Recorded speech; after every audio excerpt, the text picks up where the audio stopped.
I'm Leanne Tran, psychologist who's worked with families whose kids don't fit the mould for almost 20 years. I've worked with children for decades, but I know parents are the real change makers when it comes to their kids. Having 3 kids of my own means I know it's not easy.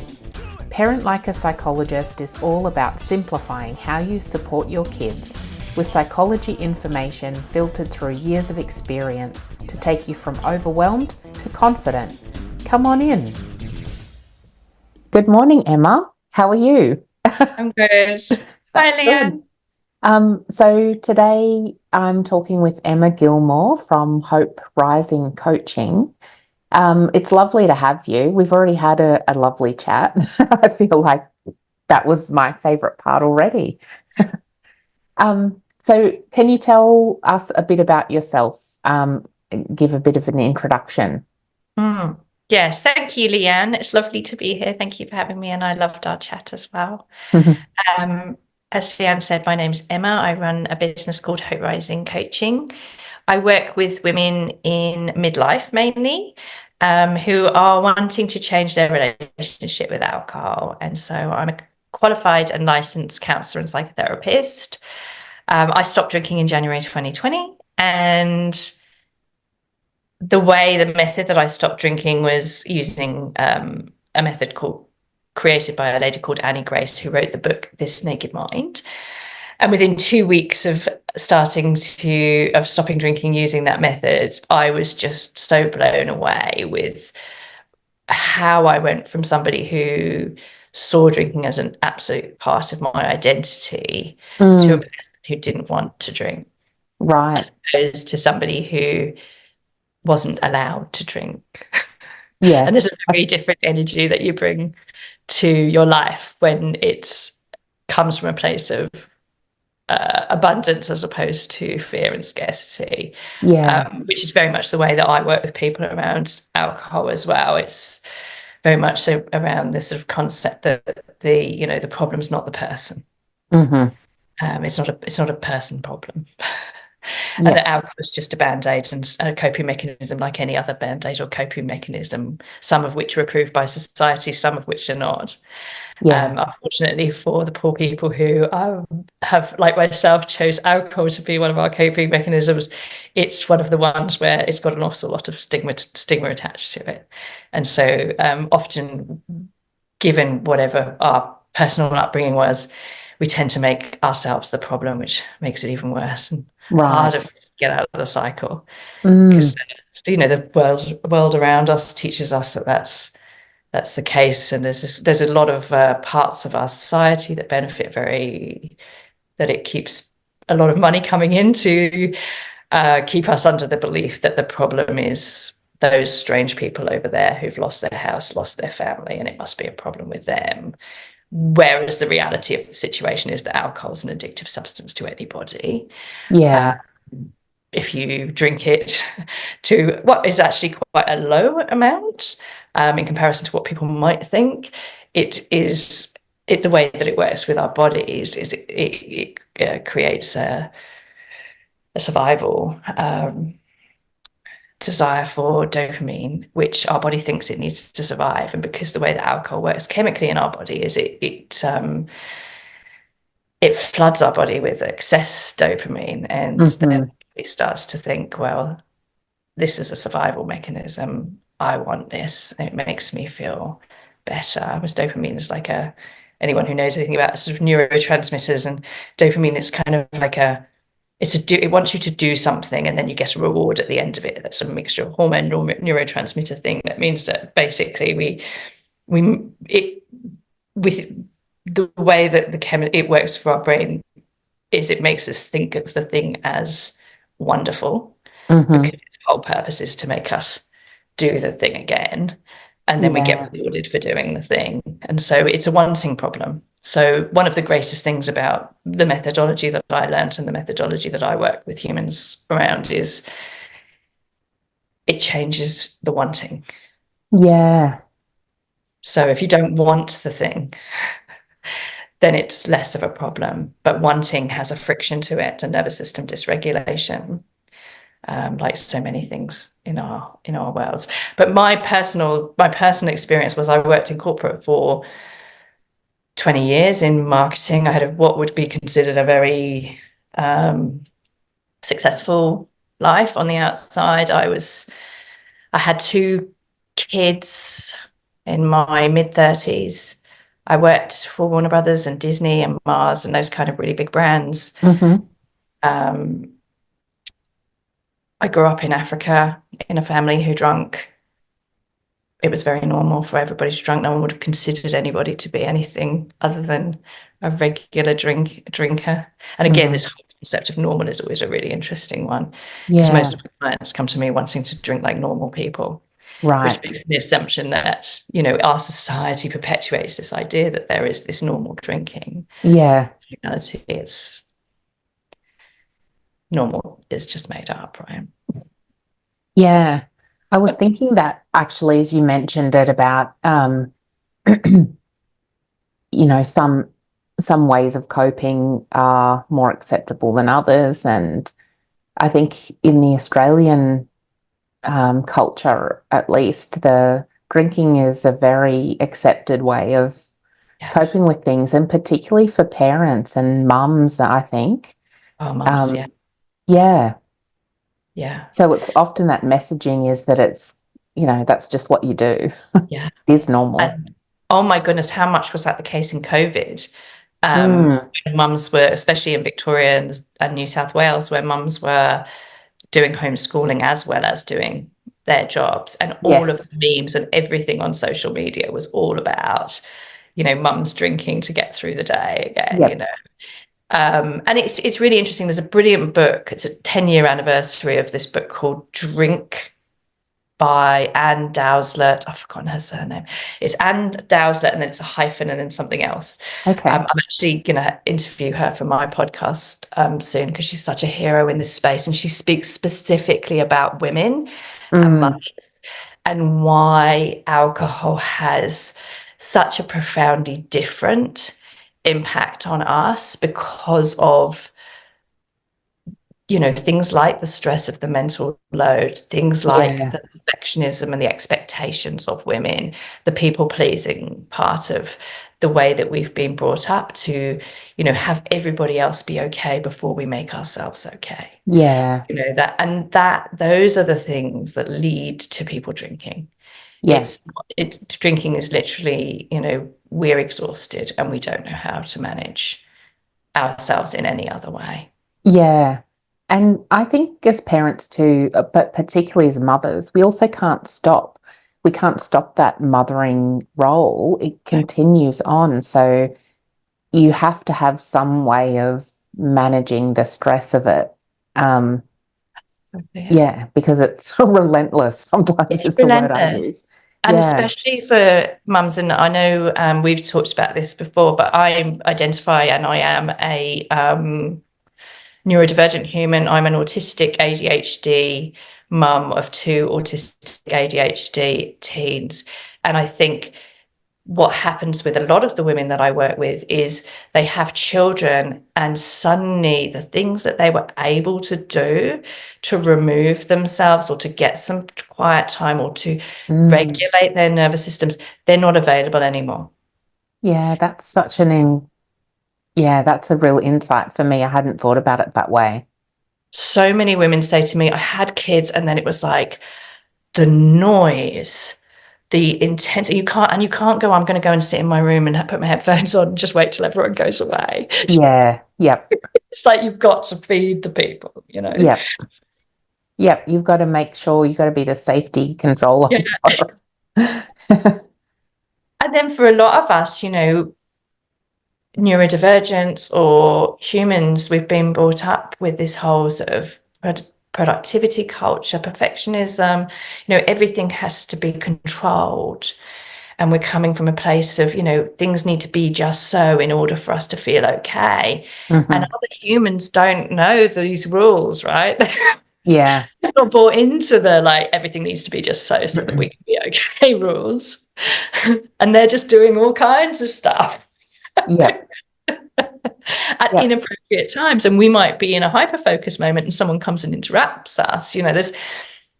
It adds an additional layer of nervous system dysregulation, which in and of itself is really why people drink. People drink because their nervous system's dysregulated and they don't know how to manage that in another way.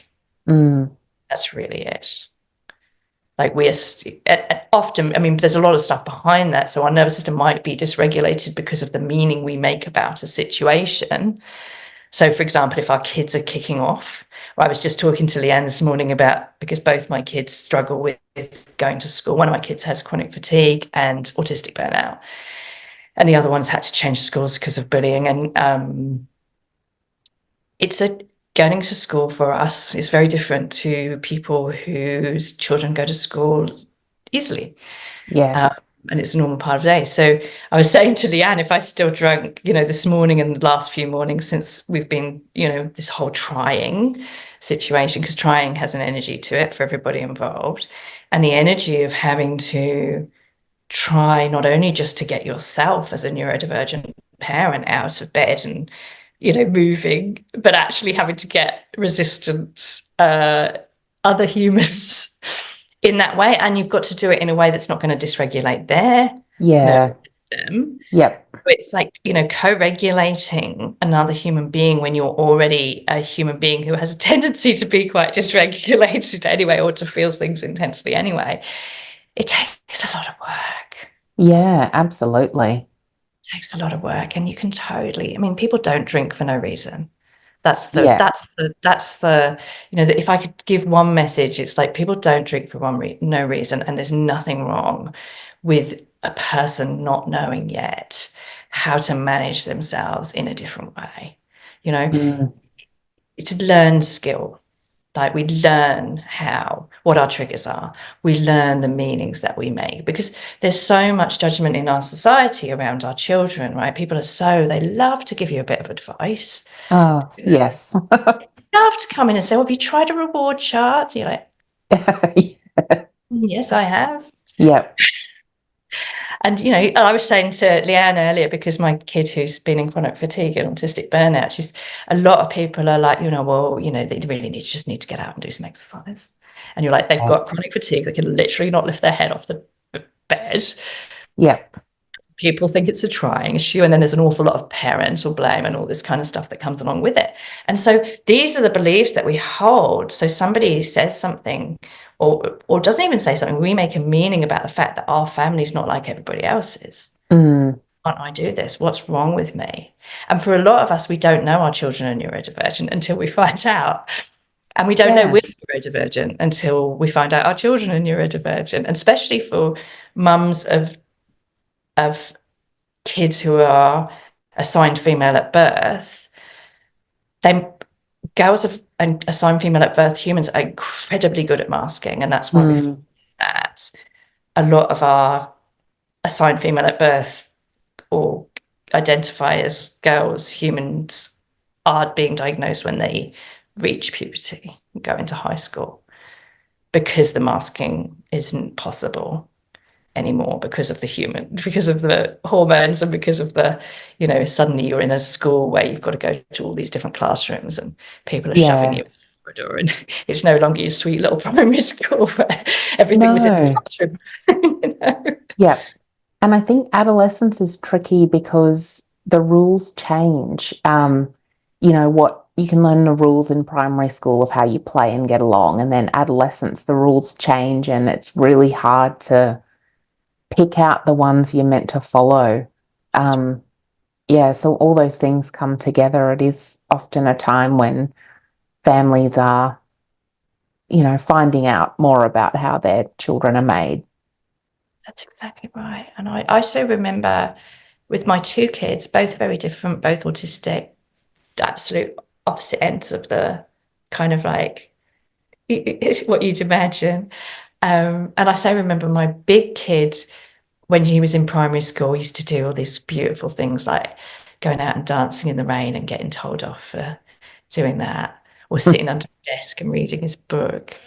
Whereas my other kid would appear on paper to be absolutely, your ideal child. Right. And she's the one who's had the worst, that the nervous system dysregulation of, finding yourself at home, which was your safe space where you didn't have to put your mask on for the whole of COVID, and school coming home to your safe space. Mm-hmm. And that just was the sort of, everything went to crappery in our world after that. Yeah. Yep. Because it's like this control thing, isn't it? We're holding everything so tightly. And Yeah. then it doesn't take much to break it all apart. And I think that's, us as humans generally, there's so Yeah. much control and fear in our lives, because that's what keeps us safe. It's like, if I do all the things, same with eating disorders, same with so much. I mean, I'm speaking about that as a person who's had disordered eating. Both my kids struggle a little bit in that area as well. All these strategies are strategies that we use to keep us safe, right?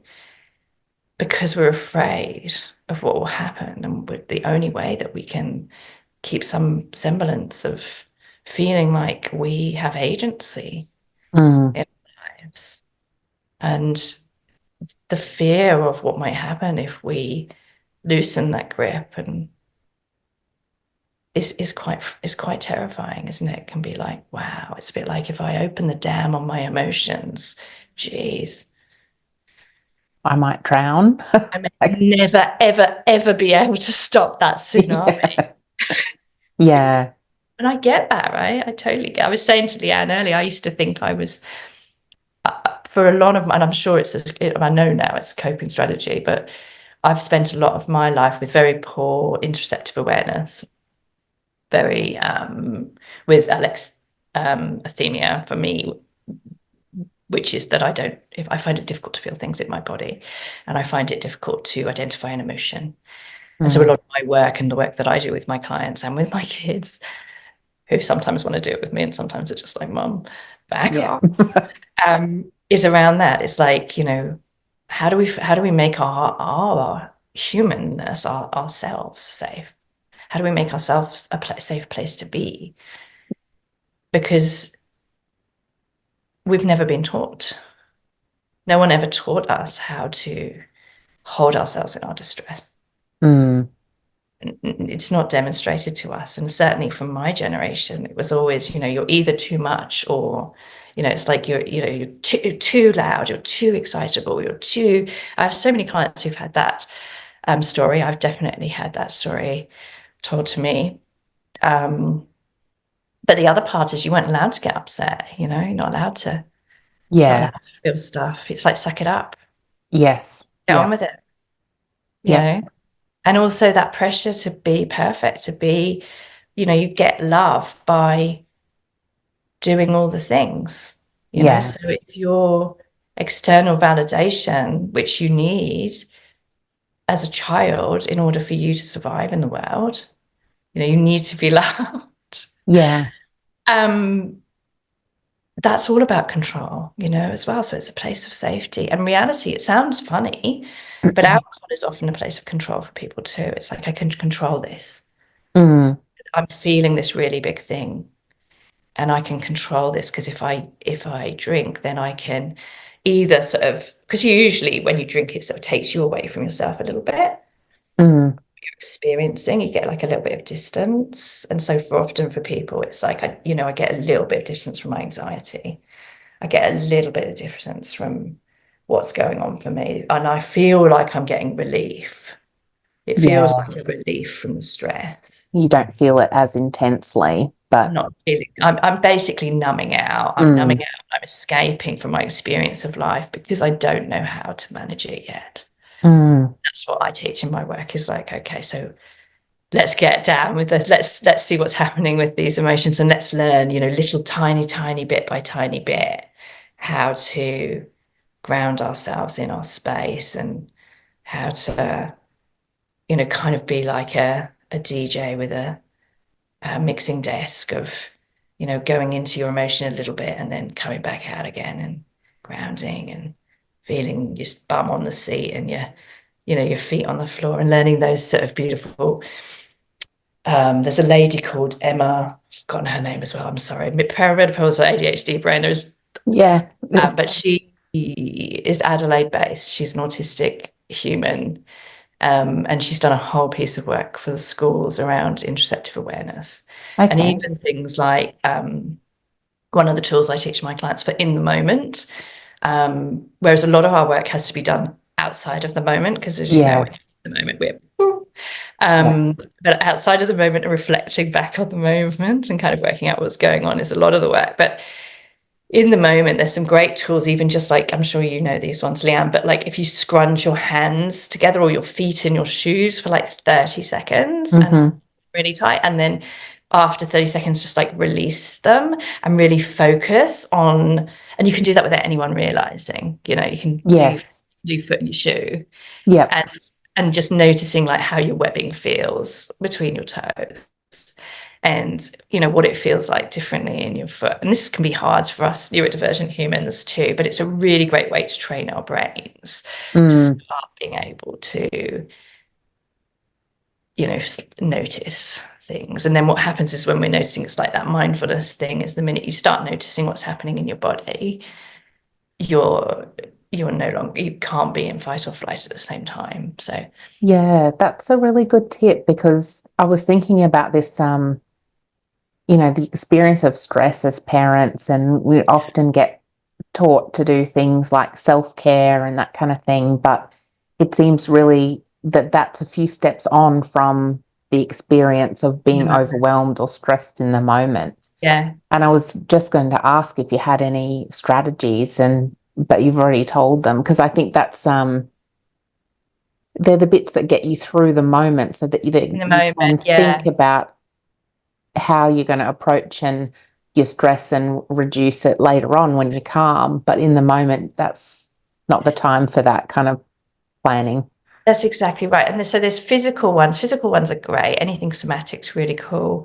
But then afterwards, what I find really useful is as well, because I think a lot of the time with us, when we're having these experiences, we start judging ourselves for having the experience. It makes the experience so much more Mm, better.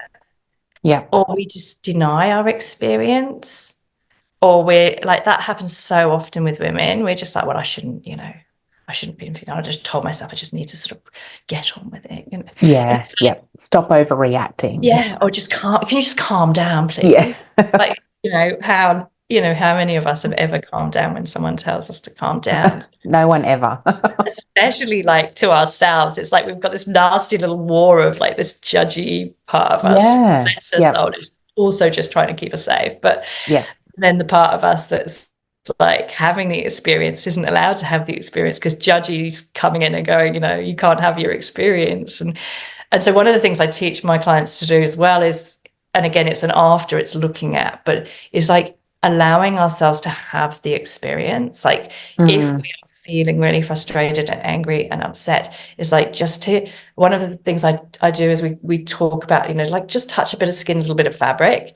And it just kind of helps to kind of remind yourself that you're a human being and you've got skin and mm, and there's fabric there. And then it's like that kind of, then you can start to kind of comfort yourself. It's like, yeah, this is really hard. And instead of going to the, they should be and I should be and what's it going to think and how am I going to get to work and oh fuck, excuse yep. my, it's you can just be like, this is hard.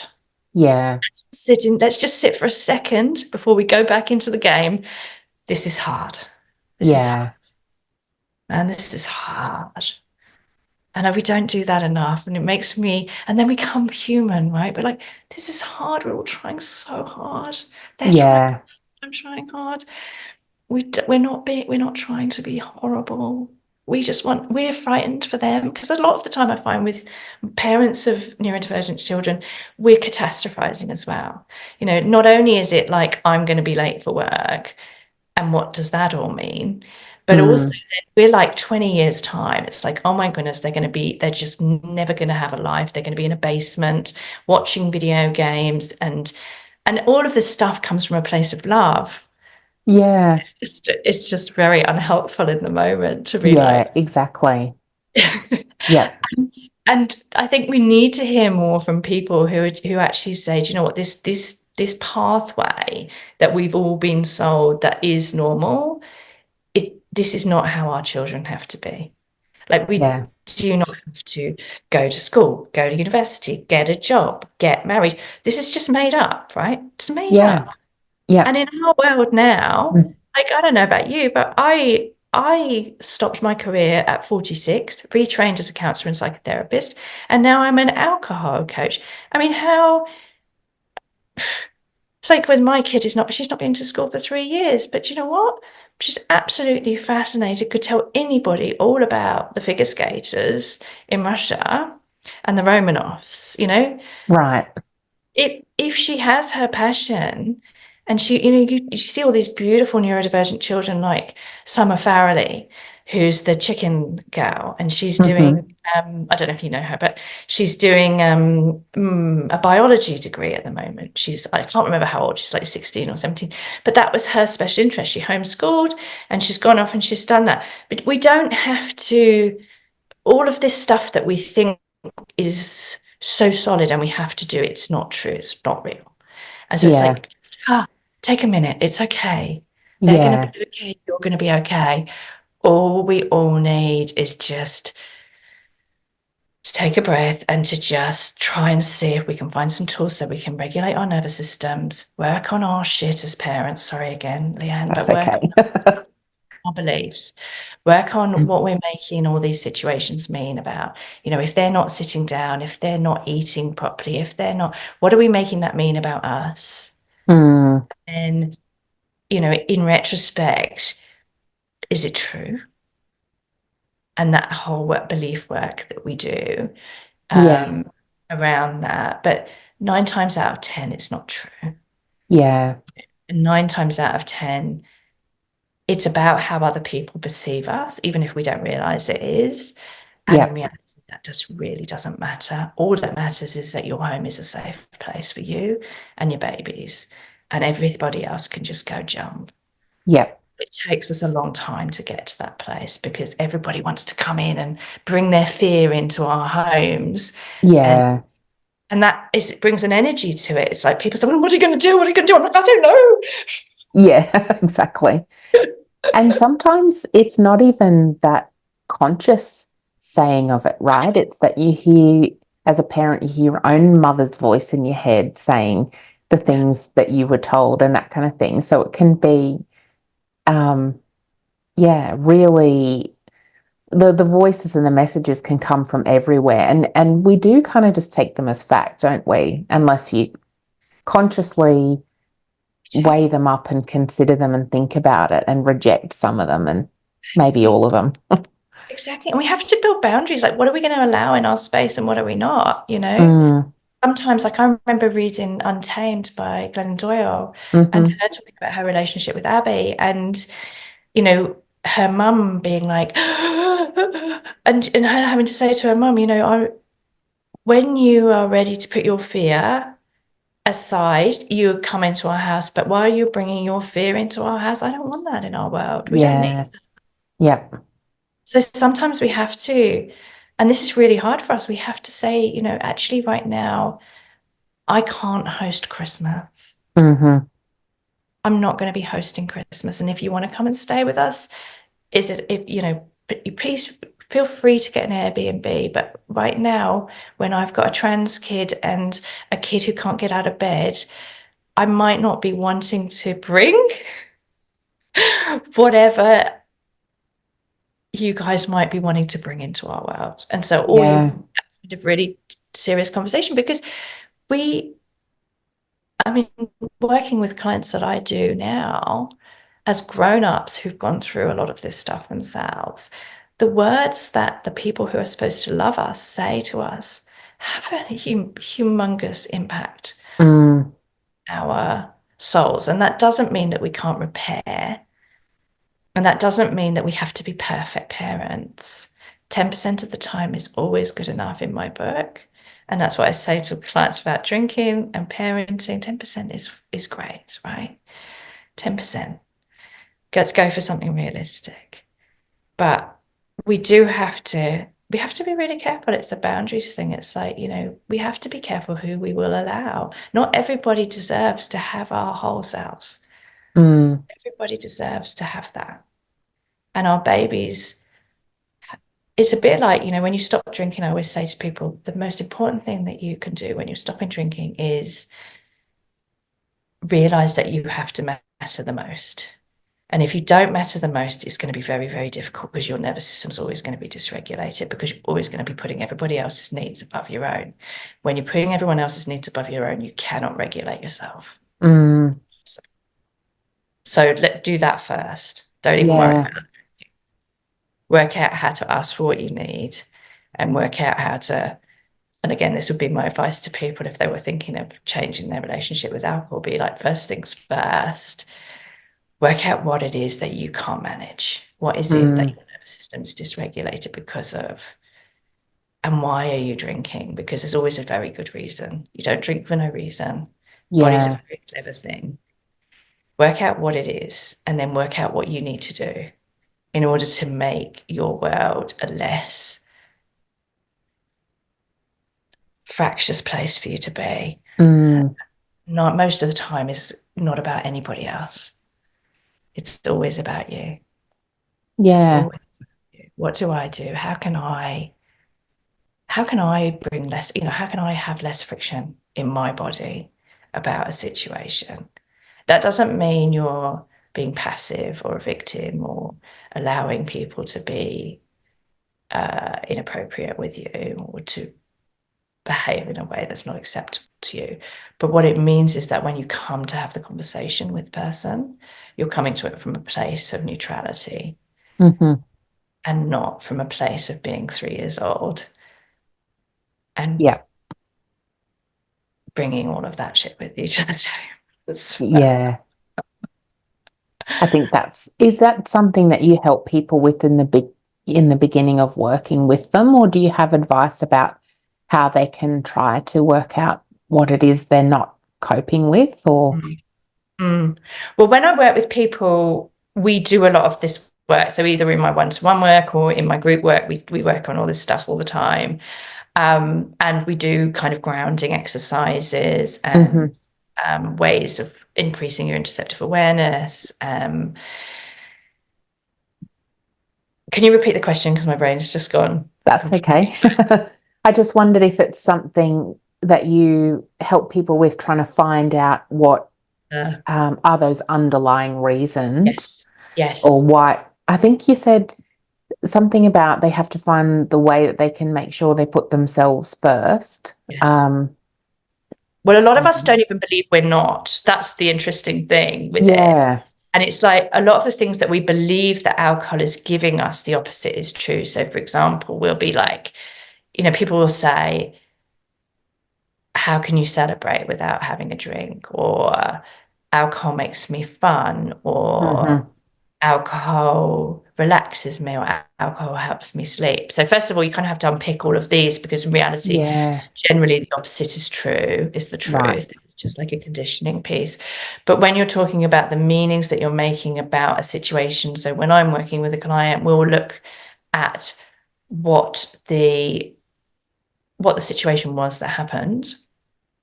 And then we go to the body immediately. So it's like, where do you feel it in your body? Because a lot of the time, the narrative, the story that we tell ourselves about the situation, again, is just not true too. Mm. Like an avoidance tactic, we get into the drama of narrative. But in reality, a lot of the time, our body knows what's happening. So if we can start to do that work on interoceptive awareness, understanding, I could feel my breathing was a little bit shallower. I could feel and this is again for us neurodivergent humans, this is work in progress Yeah. because a lot of the time we can't identify an emotion, and some of us see in pictures. It's just like some people have voices in their heads and narrative talking. Some people are visual. Some people just have sensations, and Mm. some of us like will notice that we've got tingling in our fingers. And it's just paying attention to those cues as well, and just trying to work out, you know a lot of the time, what we're having a reaction to has got nothing to do with what's actually happening. Mm. I'm sure as our emotions are a reaction to, like, our body has like we have a set of like, this is what we feel, this is what we do when this situation happens, because the story that we tell ourselves in it. So there's this whole like thoughts and feelings and emotions, but a lot of the time, I think one of the people who talk about neurodivergence and working with neurodivergent children, one of the things they say is the biggest way that you can help your neurodivergent child is to do the work on yourself. Like, Mm. when you're having a reaction to something, we don't react for no reason. When we're having a reaction to something, when we're having an emotional reaction to something, when we are dysregulated and we cannot manage ourselves, it's so important that we don't brush that under the table like our parents did with us and just pretend it never happened and just sit, Yeah. okay, so what was going on for me then? What was the story that I had in my head about what it meant that my child was having a meltdown in Coles? You Mm-hmm. know, what did I make that mean about me? Mm. A lot of the time it comes from stuff way back when. Yeah.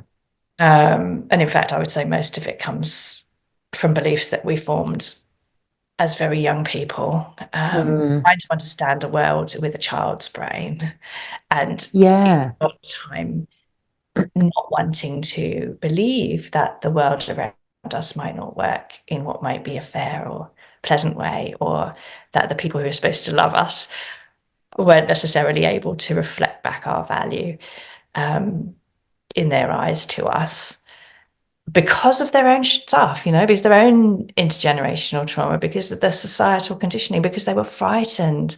Mm. A lot of the time it's like with eating and stuff like that. I always talk about my mum, and she's always, had an interesting relationship with diet and diet culture. And we talk about, she was saying to me, oh, I used to be I'm really judgy about people in bigger bodies who are eating a lot. And I was like, well, that's interesting, mum. What's that about? And turns out that when she was little, she was bullied for being in a bigger body. So it makes sense that her psyche would be creating a story around food and being in a bigger body because it wasn't safe for her to be in a bigger body. And Yeah. all this stuff, there's none of us, we're not bad people. We're not like, we're just people who've stuff's happened to, and our precious brains and bodies have made meaning out of that and create reactions because of ways that we're literally all the time. It's about trying to keep us safe. Yeah, exactly. And it's just about, so it sounds like it's about tapping into that, the feeling of what's going on in your body at the time, but also those messages or meanings that you're Yeah. giving to the situation or something, because, chances are they're not, like you say, they almost always not true, but Yeah. when we form them as a child, that, if you don't question them, they'll continue to be there. Yes. And they make us so reactive. This is the issue, this is why it's so important to me that parents work on themselves Mm. and, look at that, not because they're bad or wrong or anything like that. There is nothing better than a human being who's willing to look at themselves and make some changes and grow and, learn. Mm. And again, what's gone before has gone before. It's our stepping stone to the next thing. Without what's happened before, we wouldn't be here doing the next thing.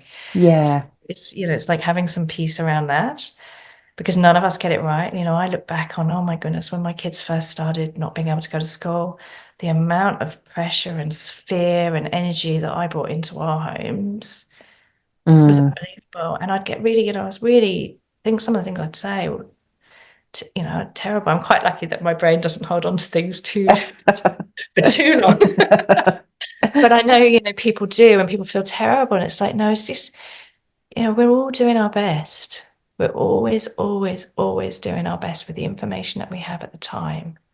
And when we Yeah. know, we can change and we can do better. But one of the things that the brain loves to do is blame other people.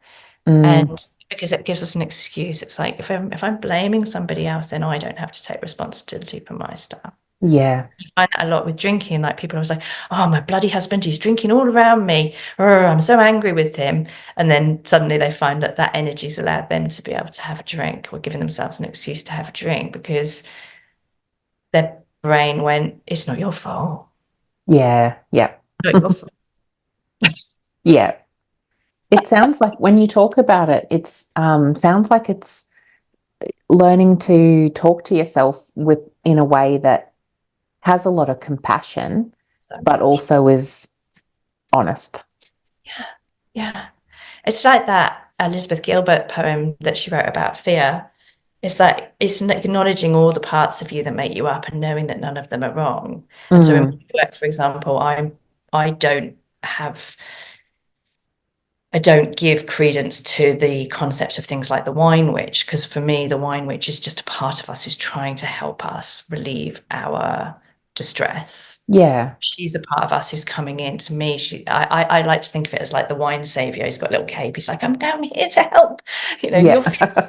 here I am. Rather than the wine witch, which we're going into battle with. It's like, here comes Yeah. our little, he's trying. So he's like, we're uncomfortable. You're uncomfortable. Here I am. Yep. He's not a bad part. He's trying to help us, right? And so for every part, it's like this. Yes. It's the frightened part, the judgmental part. So a lot of my work as well is parts work and, working out all these different little parts of ourselves that we put away Mm, when we were younger because they weren't acceptable in society. And it brings us around into that whole sort of like full circle of what we were talking about at the very beginning around this whole myth of normal. yeah. What is normal? And all the parts of us as adults that we put away as children to create the mask or the personality that fit in with what society wanted us to Mm, be. And I think that's probably the greatest thing for me of stopping drinking is now 4 years in, is being able to identify those little humans. The yeah. one I put away at 11 because she got rejected by a friendship group, and the one I put away at 5 because he didn't really like having people in his house when he was Hmm. reading. And the one I put away at, all of those little parts of us. It's like the great thing for me when you stop drinking and when you start working on your stuff is you can start bringing them back. And for me, like I discovered I'm a completely different person than I thought I was Mm, because it was helping me to mask. yeah. Right. Alcohol enabled me to keep going when I was exhausted and override my nervous system. Mm, And so I can't, for me personally, I would never have believed I would become a happy, alcohol-free parent and human. But I can't imagine anything. There's nothing else I've given myself that has offered me so much opportunity for growth hmm. and so much opportunity for understanding myself and building a Yeah. relationship with myself so that I can build a relationship with my kids from an authentic place of fallibility than stopping drinking. It's just been the most, people think it's like, oh, why would you do that? It must be so awful, you poor thing. Not at all. I can't imagine drinking. To me now is like, why would I do that? Why would I Yeah. disassociate from myself? Why would I leave myself, abandon myself in my distress? Why would I do that? Yeah. So it sounds like you've come a lot more in contact with all the different parts of you and versions and know yourself better. And it sounds like found different ways to regulate that your nervous Mm, system than through drinking. And I think you hit on a really good point before about, I think you saying, I can't remember who said it, but if the best thing to help your neurodivergent kids is to work on yourself. Um, because I think too often about how, if you mentioned co-regulation too, if you're helping your kids with managing their emotions, you can only do it to the point which you're regulated yourself. So exactly. that's a And really important point. shouting out to all the humans who, like me, have to co-regulate 24 hours a day because it's so intense. Yes. And it's also just normalizing that as well, because so many of us are like, oh my gosh, I've got my children in my bed and they're like 15 and what the hell. But you know, what your kid needs. Yeah. Nobody else can tell you what a precious human that you know better than any other professional needs in order to feel safe. Mm. And then Mm, having you as the strongest, most together version of you is going to give them the best that's it. access to that. And to know, I remember professionals, when my 13-year-old she was trying to go back to school with a particular body of a methodology around that. And I remember her coming home to me and she's saying, Mum, this person's saying whether I have a bad day or a good day is dependent on whether I go to school or not. She said, Mm. that's not my experience. Yeah. Like, I don't consider my day to be bad when I don't have the energy to get out of bed because I'm in chronic fatigue. That's not Mm. a bad day for me. It's only, but now she's saying that and she's making me feel like it is, and it's not. It's like, Yeah. we have to be so careful because bad and good, these sort of moral terms that we use about drinking, about also eating, we just have Yeah. to be so careful about the morality that we place on what we consider to be normal in our society. And Yeah. Yeah. to be so careful of our precious little souls and how the impact of that for them, like your kids knowing that they are incredible, whatever they're able to do or not do. Mm. Yeah. And their value isn't decreased or increased by. And I know all parents know that, but we forget sometimes in our language, in our frustrations when we're dysregulated, and we can make another human feel like they're less valuable than we know they are. Yeah. Yeah. Um, yeah, so important. That could easily become one of her little Mm. voices in her head about bad and good. So, yeah. Yeah, yeah. And for professionals as well, it's really useful to keep remembering that stuff too. Yes.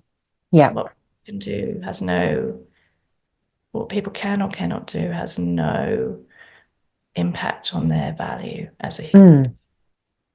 Yeah, it made me think about people's potential too. The potential hasn't changed. Yeah. No, yeah. So it's that, and that's we're bringing our shit into the world, like we're bringing Mm. our baggage, and that's the same with parenting. And I think when you're working in education, when you're working in healthcare, it's just really important we just try and keep our side of the road clear. Yeah.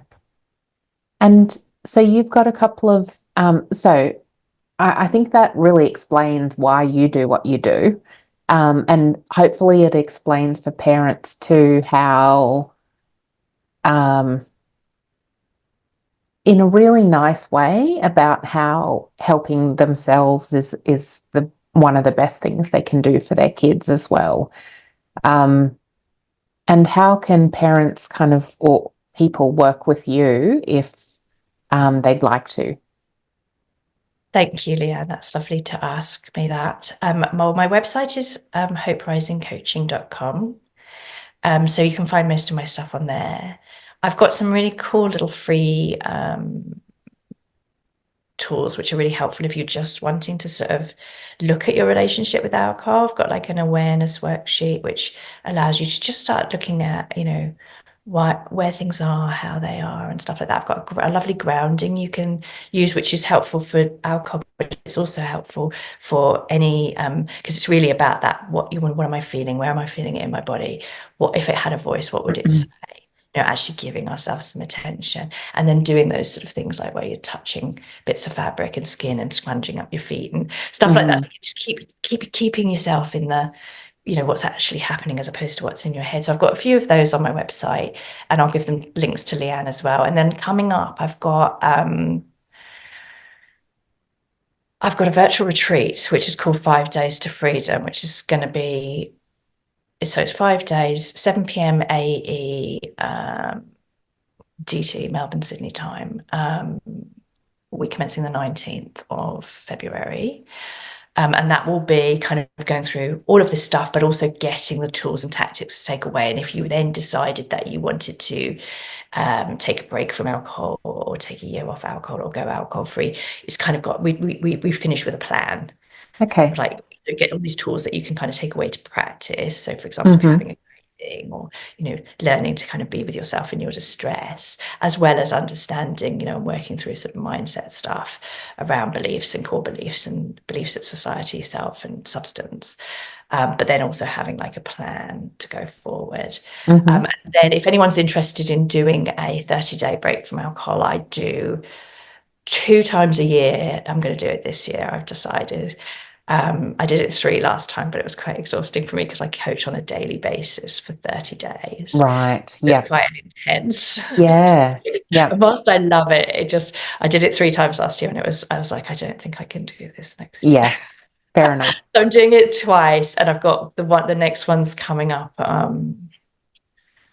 4th of March is the start date. And so it's taken 30 days off, daily coaching in everything that I've just been talking with Leanne about. Mm. And it's really for people who are wanting to be held a little bit more and to get a bit more into the reasons why you're drinking, Mm-hmm. as well as taking that break and having that accountability of a 30-day program, but with a small group coaching on an evening, which you don't have to go to, but it's there if you want it. And generally people do enjoy it because it's usually at that sort of time that people normally would be drinking if they were drinking. Yeah. Really come and talk about the craving. What's going on for you? What are you needing Yes. from? Okay, let's get into it. And so it's kind of it's a little bit more. It's not superficial. It's not just about the drinking. So if you're looking for something like that, I'm probably not your person. I'm probably a person for somebody who's like, I want to understand why I'm doing this and then create sustainable change and go from a place of, I wish I could stop drinking, but I don't know how to a place where I'm so excited I get to stop drinking, and here I am. I've got the tools to do it. Yes. And all the other things I'm going to do instead for myself. Yeah. That's it.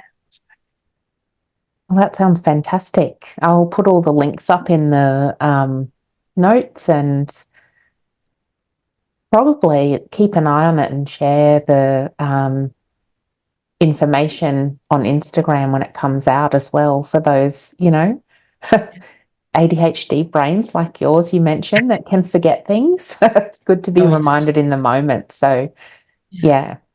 So right. Thank you, Leanne. Thanks so much for having me on. Thanks so much for joining me. It was a really lovely conversation, and I felt like it could keep going all day, but parents don't have time for that. Busy parents listening don't have time for that, but yeah. Well, thank you. It's been lovely. You too. Thank you. Thanks for listening to this episode of Parent Like a Psychologist. If you found it helpful, please share on Instagram so other parents can benefit too, and tag me at Leanne Tran Psychology so that I can say a big thank you. Head over to leannetran.com.au to join the village for bite-sized psychology tips straight to your inbox.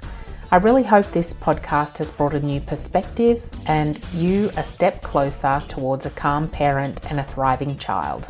Have a delightful day.